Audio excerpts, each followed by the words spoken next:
We are here to bring a new type of news show. New insight, new style, and new topics every day. We are News Generation. Bring news just for you. It's Monday, February 10th here in Seoul. I'm Song Yujin, and thank you for starting off your week with News Generation. Joining us today is Ki Kim. Happy Monday. Happy Monday. And Jo Hyun-woo. Thank you for having me. Thank you for joining us. Now, both are here to speak on behalf of those in their 20s and 30s. So, it's Monday, which means it's time to discuss some of the biggest issues affecting our generation. Our topic for today is the national pension system, which has been a hot topic of debate for quite some time here in South Korea. Now, with an aging and shrinking population, there are growing concerns that our generation may pay into the system for decades but not receive benefits when we retire.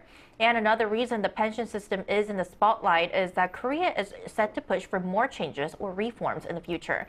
For example, starting this July, the National Pension Service will increase the upper and lower limits of the income brackets used to calculate contributions, with the current contribution rate set at 9% of one's income.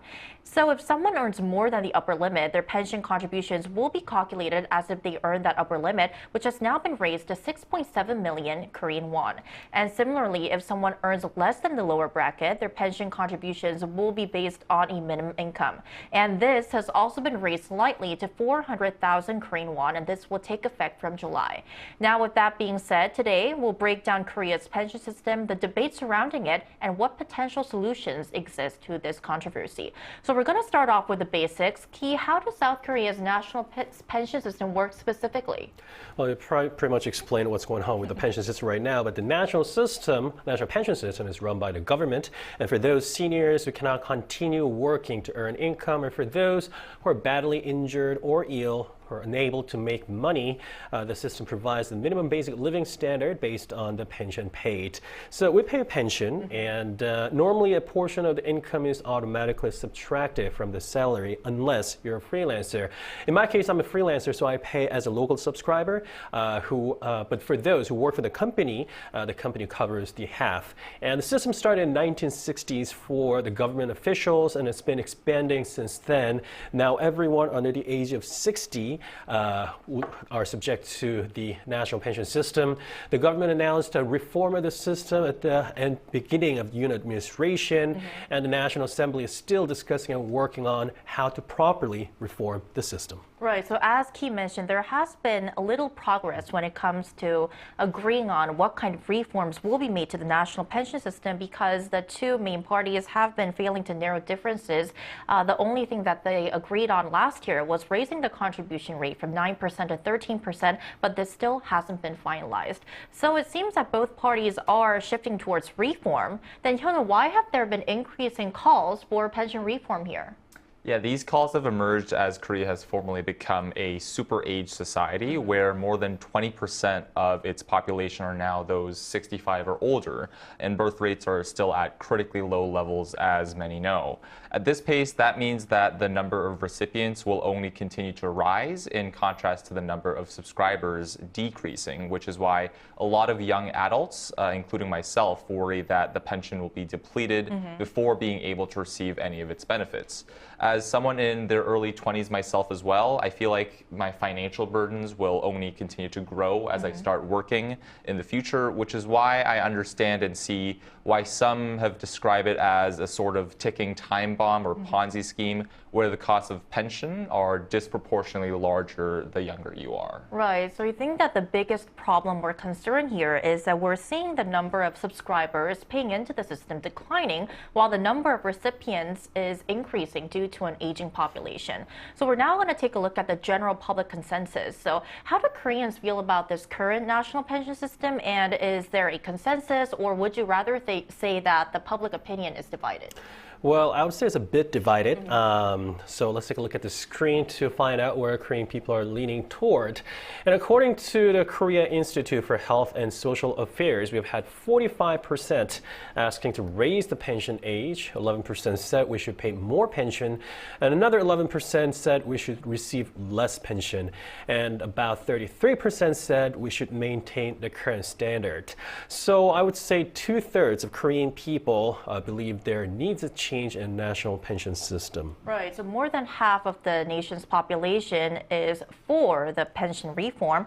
Then, Hyun, what could be some other reasons why many people are saying that this pension reform is quite unavoidable? And, although subscription to the national pension plan in Korea is mandatory, there exists some exceptions where those who have no or little or reduced income can actually be exempt from this requirement. Out of these people, one finding shows that more than 50,000 people chose not to pay for the contributions despite being able to financially afford doing so. Once again, a reason for this decision has been because of the unsustainability of the national pension as it stands today. Estimates project that the pension is, going to be depleted by 2055, which is when millennials born in 1990 turn 65, which is the age in which they start receiving their pensions. Right, so if I could add on, many predict that by 2055, South Korea's pension fund could be depleted because the payment will be outpacing the contributions. And if that happens, as Hyunwoo mentioned, younger generations, including ours, could pay into the system their entire working lives but receive nothing in return. So, Ki, how concerned are the younger generation about this issue? So as you talked about, if the current phenomenon continues, obviously the fund will eventually be depleted. And naturally, the younger generations are reluctant to pay the pension. And for those who work for the company, the pension is automatically taken from their salary, and like I said before, the pension is automatically taken, and it's not 100% guaranteed that they will be getting back what they paid for. And it's not like an ordinary bank account where you can check how much is being paid and how much you've saved and how much you'll be getting as a benefits. And so some suggested that those who pay pension should know how much has been paid clearly, like your bank account. Right, so many are indeed worried about the financial health of this national pension system. Then Hyunwoo, as a Gen Zer yourself, you're the youngest among us three here in the studio. Are you worried as well? Yeah, I think I have to say that, I am worried, especially because for those nearing their retirement, their national pension is kind of a no-brainer because they get to receive far more money, in return for the contributions. But it's a completely different story for young adults like myself. More and more millennials and Gen Zers actually say that they would rather not receive anything if they had the choice not to pay for their pension at all. So I personally see why that is, because I remember when I was working part-time for the first time, and it was frustrating and also kind of confusing to see a part of my income forcibly being removed due to the pension, especially so with all this talk in the news about my age group not being able to receive the pension at all in the future. One Korean comedy show recently went so far as to create a satirical K-pop song featuring the lyrics, "Less and less payers, more and more pensioners. I'm a pension slave. I got you receiving pensions." So, it's funny, but it's also sad for us as well. Right. So I think this all boils down to uncertainty of whether we'll be able to receive the pension premium or not. But South Korea isn't the only country that's facing pension challenges.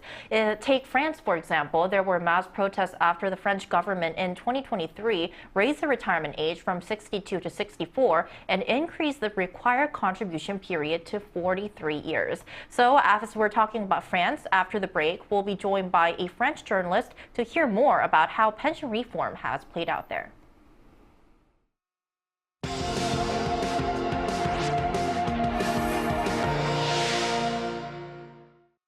NewsGen wants to hear from you. Go to YouTube and search our channel Arirang News.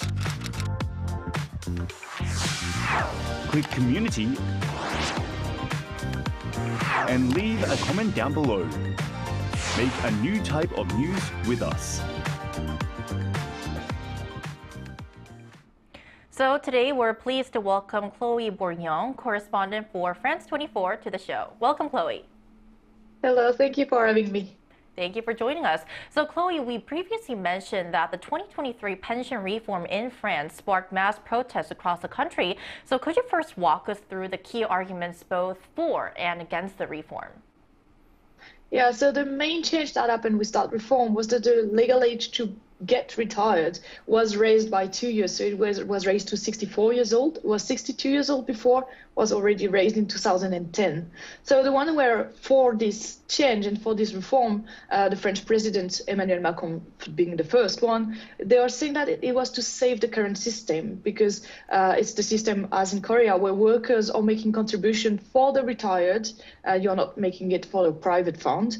And they were saying that the budget is unbalanced and that it has to be saved. So to save it, we had to save money actually and make sure that there will be money for the generation to come.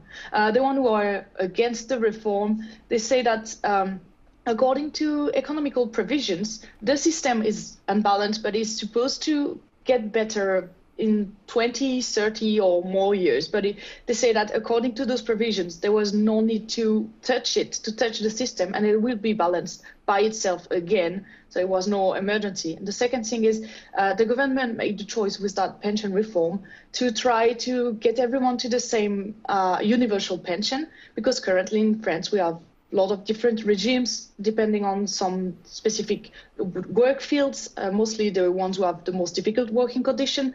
And it was suppressed for the newcomers in those jobs with the pension reform. And that's something that the ones who were against the reform were really unhappy with. So it might be a personal question. Are you currently contributing to the national pension system, and how do you see the pension system? Yeah, so I've been contributing because I'm working for French companies. So I've been contributing since I started working. But since I started working quite late, because I've been doing what we call long studies, I already know that I will have to go full-time until the legal limit age. So currently it's 67 years old. It has not been moved, but it might change. I already know for myself that it's something that will have to happen. I'll have to go for a longer time than most all the French people. My personal assessment is that it's a good system in general. The fact that we are contributing for the others and that it's based on collectivity, not individualism. Most of French people are happy with the fact that they are paying for others, and that's also something that they disagreed on the new reform because it was seen as unfair and not transparent enough. But mostly French people are happy with the fact that they're contributing for them and that it's not private pension system. And last month, the new French Prime Minister signaled reopening discussions on pension reform. If renegotiations take place, what key adjustments do you think would make the system more acceptable to people of all generations? Yeah, so we have a new government and the Prime Minister tried to offer as a token of peace the fact that it was possible to change maybe this pension reform, which is a big thing because it's one of the main reform for the government. So what he said, it would be 3 months of collaborative work with social partners, so with the opposition as well.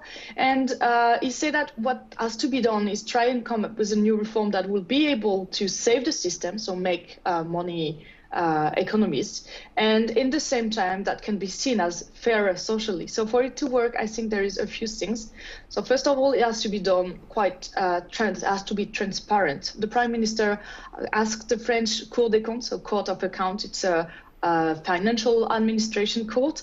I asked them to come up with advanced and unbiased numbers regarding this pension reform and how it could go on for the future, if it really needs to be balanced or much, because that was one of the main point of contention. And then it's true that the system seems to be in peril. Just like in Korea, French workers are less and less numbers, like there's less and less workers compared to the number of retired people, and so everyone has to contribute more. So there are solutions that have to be found, but they have to be found on numbers, not on political views, and that's something that was something that was blamed on the previous reform. And it's important also to keep the idea of contributing to others and not contributing for themselves, like individual pension style. All right, Chloe, thank you so much for joining our show today. We appreciate it. Thank you for having me. Thank you. Thank you. Right, so we focused on the pension systems here in South Korea and also in France. So we're now going to take the time to look at other countries. So are there any examples where pension reform has turned out to be relatively, should I say, successful? Well, France has just really talked about it. They have failed to raise the pension age as of now, but there are many countries around the world that came with a successful reform. Germany, for example, raised the pension age and changed the benefit from 70% of the average to 64%, so giving more leverage to the fund itself. And Sweden, on the other hand, people get rewarded the same amount as what they have paid for. So like I said before, some suggested Sweden as a good example. You know, we get back just exactly the amount that what we paid for. Right. But on the other hand, I think there are still countries that are struggling with a similar pension challenges that we're facing in Korea, right, Hyunwoo? There absolutely is. And I think China is actually one country that has faced similar struggles with its pension fund reported to actually deplete within 10 years. So that's actually worse than where Korea stands today. Right. Its state-endorsed public pension, which is a key part of the country's three-tier pension system, has seen enrollments dwindle year after year as it, too, much like Korea, shifts to a more aging society. And more youth have actually refused to or boycotted from making payments because of the risk of this pension being depleted. So this is surely a common headache that many countries around the world are struggling. So to expand our discussion even further, we also asked our viewers about their thoughts on their national pension systems, and let's take a look at some of their responses. So we conducted a poll through our Arirang News channel with the question, what's your view on paying into state pensions? The survey was conducted between February 6th and 9th. Out of 116 votes, 73% voted that the pension should still be mandatory, while 27% that it should be optional. We're going to take a look at some of the comments now. Our first comment for this Monday is by Shin Buns. Optional because I am not sure I can get the money when I am older. Second comment, Benny D97. I believe it should be mandatory because it will back us up later in our lives. Our final comment for this Monday is by Dove Spirit 94. I think people wouldn't mind it being mandatory if they were guaranteed to receive the benefits later. The main opposition comes from the uncertainty surrounding it. Definitely. So thank you for leaving your comments to our episode today. Ending off, Korea, as well as other countries, still have a long way to go before reaching a solution that earns broad public support. So I would like to ask our panelists, this is a tricky question, but what do you think will be the key to fixing the pension system and dividing and bridging generational divides? He'll be answering the key to the solution. So we've now had the system for 60 years, basically, right? And society has changed a lot since then, since the system was first implemented. And I agree now it's time to change, but I don't believe this is necessarily a generational conflict. The older generations are not necessarily entirely responsible for the fund. And there will be no solution that makes everyone happy. And it's going to be hard to draw a system that fits everyone. But let's just remind ourselves the pension system is originally designed to help the relatively weaker brackets in our demographics. So first priority is to help those who are in need, and let's build up from there. So if the fund is to be depleted, then we have to, as we pursue democracy in our society, we need to help those who need the help, and then we got to start from there, and then let's have everything open and clear so that people would understand and agree what the government is doing. And keep these discussions ongoing, right? Exactly. And what do you suggest, Hyunwoo? Yeah, I think that was, perfect way to wrap things up. But I think that a major part of the struggle, and one other reason behind it, is that there's a lack of open discourse and information surrounding this pension reform that's leading to a wide generational gap and divide today. A lot of young adults think negatively of the pension because they don't know how or when or in which way their contributions will be used, right? Especially when their future and post-retirement plans are so uncertain today.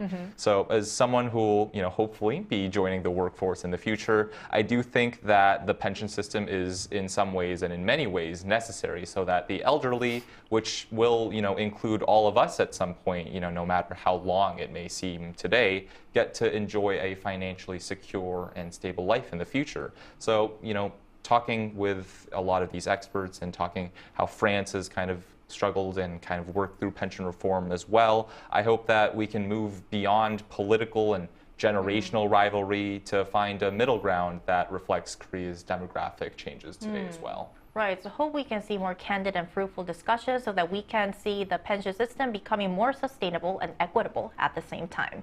And that's all we have for this episode of News Generation, but we will be back tomorrow at 10:30 a.m. Korea time. Special thanks today to Ki Kim. Thank you. Thank you, and Joyeon-no. Thank you so much. Thank you, and thank you everyone for watching, and hope you have a great start to a new week. We are News Generation.